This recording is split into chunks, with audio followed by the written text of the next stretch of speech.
Start हो गया।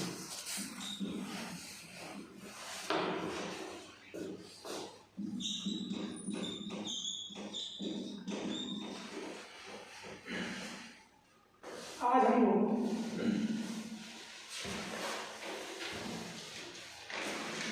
NTA UGC के सिलेबस के क्रम में बिजनेस इकोनॉमिक्स के अंतर्गत nature of business economics, nature of business economics, nature of business economics का अध्ययन करेंगे। प्रत्येक विषय की प्रकृति होती है, नेचर होता है। प्रत्येक सब्जेक्ट का नेचर होता है। क्या होता है? प्रत्येक सब्जेक्ट का एक नेचर होता है। उसी तरह से जिस तरह इंसान का नेचर होता है, इंसान की प्रकृति होती है, उसी तरह से प्रत्येक सब्जेक्ट का नेचर होता है। आज हम लोग किसके नेचर के बारे में पढ़ेंगे? Nature of business economics, business economics के नेचर के बारे में पढ़ेंगे कि बिजनेस इकोनॉमिक्स जो व्यवसायिक अर्थशास्त्र जो सब्जेक्ट है हमारा,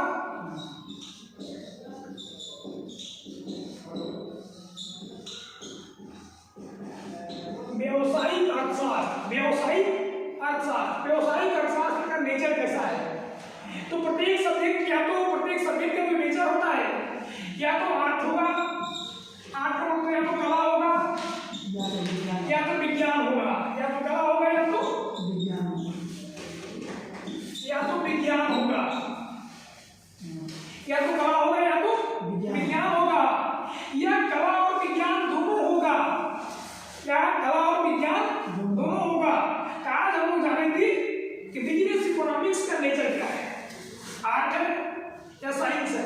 यदि विज्ञान है, यदि साइंस है, if nature of business economics is science, तो पॉजिटिव साइंस है या नॉर्मेटिव साइंस है? पॉजिटिव साइंस का मतलब वास्तविक विज्ञान, नॉर्मेटिव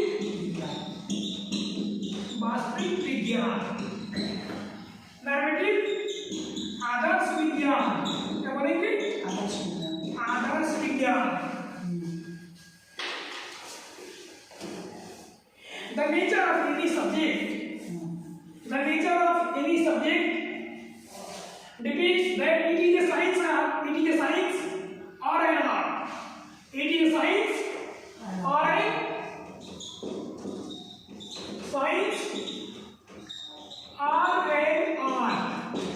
या तो विज्ञान होगा, या तो कला होगा,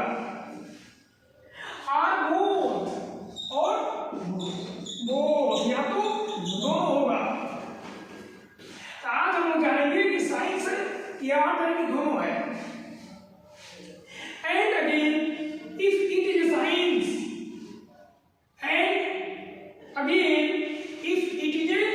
साइंस, यदि विज्ञान है, and again if it is science, then it is a positive science और नॉर्मेटिव साइंस। यदि विज्ञान है तो पॉजिटिव साइंस है कि नॉर्मेटिव साइंस है? यदि विज्ञान है तो पॉजिटिव साइंस है या नॉर्मेटिव साइंस है? ओके। आज हम लोग जानने का प्रयास करते हैं। सबसे पहले एज ए साइंस, व्यावसायिक अर्थशास्त्र विज्ञान के रूप में business economics as a science. सबसे पहला हमारा क्वेश्चन है व्हाट इज साइंस? साइंस क्या है? What is science? What do you mean science? What do you understand by science? विज्ञान क्या है? विज्ञान से आप क्या समझते हैं? बताएं विज्ञान क्या है? What is science? विज्ञान खोज है। ओके। और विज्ञान से हमें बहुत सारी ऐसी बातें जानने को मिलती है। सीधा सा एक मतलब रिसर्च के बारे में। विज्ञान के एक लाइन का एक सिस्टमेटिक डिफिनेशन है, सिंपल सा, सुव्यवस्थित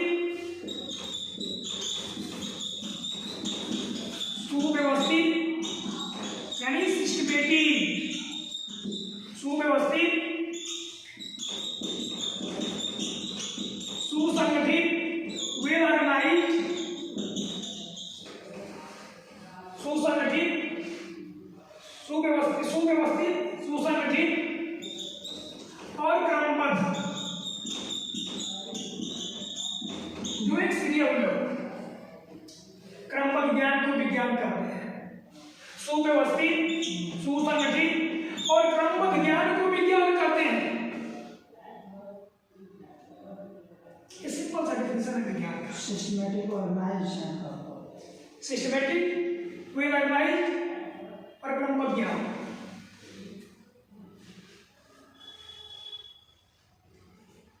science means organized knowledge. Science means organized knowledge.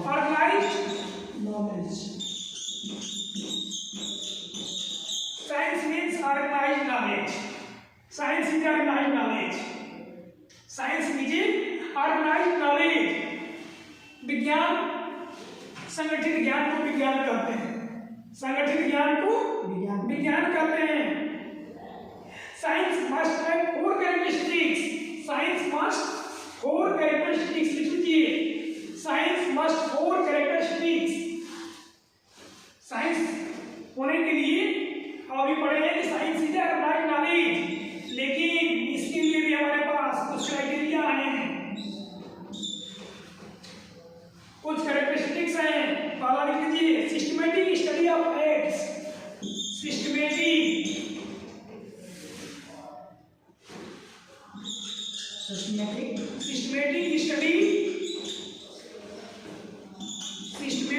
Study of facts. ठीक है, क्या होगा? सिस्टमैटिक स्टडी करेंगे किसका? तथ्यों का। तथ्यों का करेंगे, किसका अध्ययन करेंगे? तथ्यों का। व्यवस्थित ज्ञान का अध्ययन करेंगे, व्यवस्थित अध्ययन करेंगे तथ्यों का, फैक्ट का। अगला पॉइंट है क्या? Specific principles. Specific principles means सिद्धांत। कुछ विशेष उसके सिद्धांत होंगे, रूल्स, कुछ नियम होंगे। एंड थ्योरीज,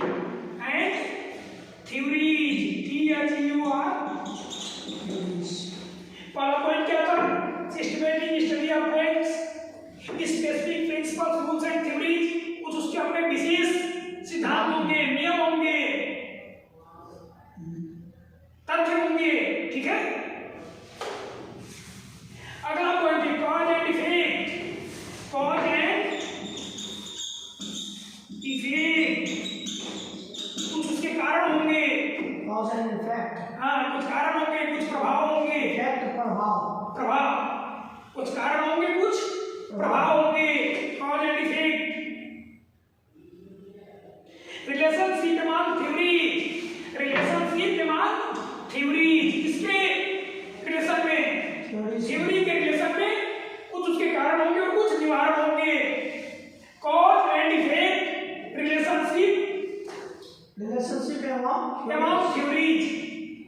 एंड अंतिम पॉइंट क्या है? Relationship universal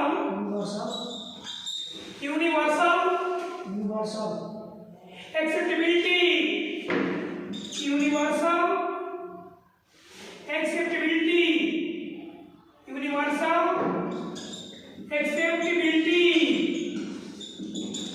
of rules. Universal acceptability of rules क्या होगा? Universal acceptability of rules. Universal acceptability of rules.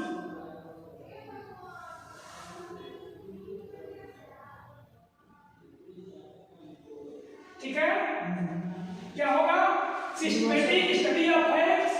अगला specific principles, rules and theories, cause and effects. और लास्ट पॉइंट होगा यूनिवर्सल एक्सेप्टेबिलिटी ऑफ रूल्स, जो स्वीकार्य होगा। क्या होगा? स्वीकार्य होगा। सार्वभौमिक रूप से यूनिवर्सल का मतलब क्या है? What do you mean by universal acceptability? What do you mean by universal acceptability? सार्वभौमिक रूप से हम उसको स्वीकार करेंगे। यदि चारों फैक्ट्स होंगे तो क्या होगा?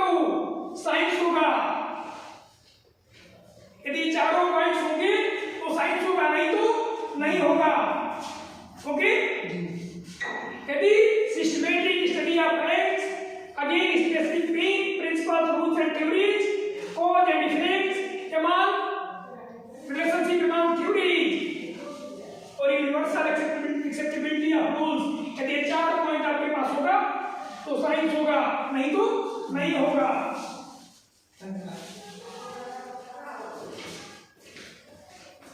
समझ में आया? क्या समझ में आया? ये चार रूल होगा तो एक्सेप्टेंस होगा, नहीं तो नहीं होगा। नहीं होगा। Very good.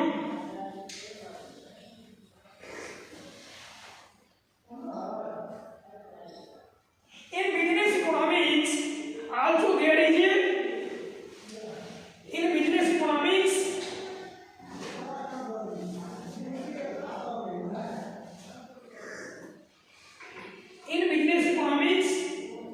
also there is a systematic analysis. Business economics में क्या करते हैं? क्या करते हैं जी? सिस्टमैटिक एनालिसिस करते हैं, व्यवस्थित ढंग से विश्लेषण, व्यवस्थित रूप से विश्लेषण करते हैं। In business economics also there is systematic analysis and study of facts. Systematic analysis and study of facts क्या करते हैं जी? व्यवस्थित तरीके से तथ्यों का अध्ययन और विश्लेषण करते हैं। व्यवस्थित तरीके से तथ्यों का विश्लेषण और अध्ययन करते हैं। ओके ओके मींस ये पहला पॉइंट हम देख लिए। पहला पॉइंट हमारे बिजनेस इकोनॉमिक्स में मिलता है, मिलता है नहीं मिलता है? मिलता है। बोलो ना मिलता है। मिलता है तो बिजनेस इकोनॉमिक्स है। Very good. अगला point, it has various principles and theories. It has various principles and theories. It has various principles and theories. Business economics के अपने सिद्धांत भी हैं, अपने नियम भी हैं। मींस साइंस का दूसरा फार्मूला उसके ऊपर लागू होता है कि नहीं होता है? लीगल प्रोसेस में हुआ इसमें कि नहीं? साइंस में साइंस होने के लिए चार फोर कैरेक्टरिस्टिक्स इसको होने चाहिए थे। तो पहला आपको लागू हो गया systematic study and analysis of fact. अगला है specific principles, rules and theory. व्यवस्थित बिजनेस गया और दूसरा हो गया ये प्रिंसिपल्स, रूल्स। बिजनेस इकोनॉमिक्स के अपने रूल्स भी हैं, प्रिंसिपल्स भी हैं। जैसे उसमें होंगे law of demand, law of demand, law of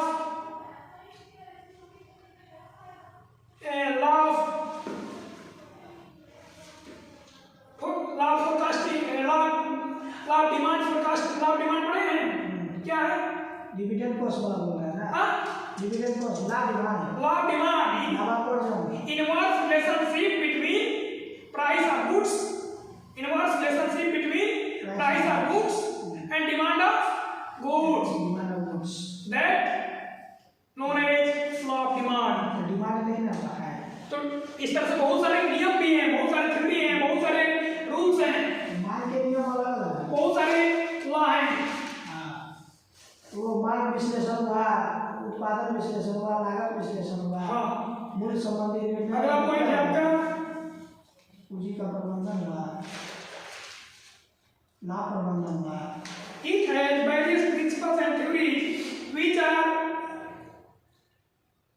characterized by cause and effect relationship and universal acceptability. Which are characterized by cause and effect relationship and universal acceptability. आगे बातें हैं।